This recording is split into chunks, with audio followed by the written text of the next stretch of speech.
Rebonjour, reprenons là où nous nous sommes arrêtés. Voyons maintenant ce qui se passe dans le mélangeur lui-même. Voici nos 4 entrées. Chacune a une LED en haut nous indiquant si son gate est ouvert ou non. Si le gate n'est pas ouvert, cette ligne n'est pas mixée dans la sortie. Ici, Paul, George et Ringo ont leur micro ouvert, mais le micro de John alterne, car il parle si bas, à moins 20 décibels, que son gate ne s'ouvre que parfois. Quand plus de canaux sont ouverts, chacun est un peu plus atténué pour maintenir le niveau de sortie au gain unitaire. Le gain est partagé entre toutes les entrées, c'est pourquoi nous parlons d'un mélangeur à partage de gain. Nos 4 amis diraient « come together ». Chacune de ces entrées a également un gain prioritaire qui vous permet de compenser les voix faibles.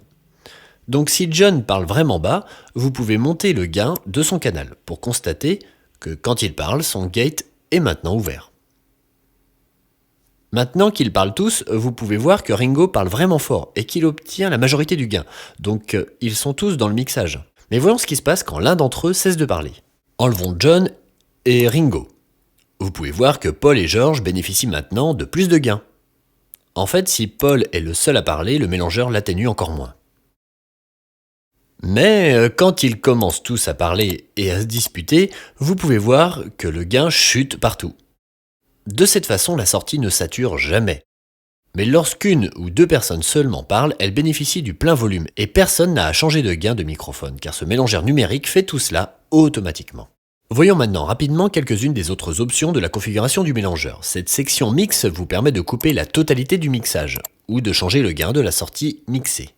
Open Threshold est le seuil d'ouverture du gate. Si le gain d'un canal dépasse cette valeur, le gate s'ouvre. Cela vous permet de régler la sensibilité d'ouverture de gate voulue pour le mélangeur.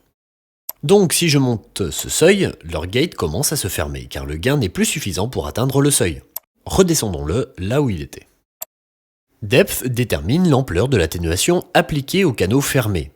Donc si George commence à parler doucement et que son gate se ferme, la valeur de moins 40 dB est l'atténuation appliquée à son canal. Rest Gain détermine un niveau pour tous les canaux quand personne ne parle. Ainsi, le son ne disparaît pas totalement entre les interventions, pour ne pas sembler mort. Nous pouvons le voir en faisant parler chacun très doucement, et vous remarquerez que tous leurs canaux flottent autour de moins 30 dB. Threshold Level est le niveau seuil de compensation du bruit de fond, que vous pouvez régler jusqu'au-dessous du bruit ambiant de la pièce pour empêcher celui-ci d'ouvrir vos gates. Et ces autres commandes déterminent ce qui se passe quand un gate s'ouvre ou se ferme. Attack Time est une sorte de temps de fondu entrant nécessaire à l'ouverture du canal. Si je le règle assez haut, eh bien vous remarquerez que quand George va parler assez fort, pour ouvrir son canal, eh bien il faudra plus de temps pour que cela se fasse. Hold Time est le temps durant lequel le canal reste ouvert après que l'intervenant ait cessé de parler. Si je le règle assez haut, disons jusqu'à 3 secondes, il faudra 3 secondes au gate pour se fermer. Coupons la parole à George. 1 seconde, 2 secondes, 3 secondes, c'est le temps qu'il faut au canal pour se couper. C'est vraiment utile si vous avez quelqu'un qui fait de longues pauses au milieu de ses phrases. Et vous ne voulez pas qu'il soit interrompu en cours de phrase. Et enfin, ce Release Time est le fondu sortant, qui règle le temps nécessaire à un canal pour se fermer.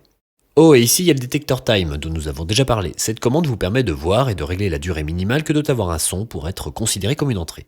Et enfin, nous y sommes presque, le Sidechain ou circuit de déclenchement. Comme je l'ai dit, il permet de déterminer le type de son qui ouvre le gate. Vous pouvez régler la fréquence très haut pour que seuls les sons aigus l'ouvrent. Rappelez-vous que cela n'affecte pas le signal de la ligne. Juste ce qu'utilise le mélangeur pour déterminer si le canal doit s'ouvrir. Il y a ici quelques presets, sinon vous pouvez régler vous-même.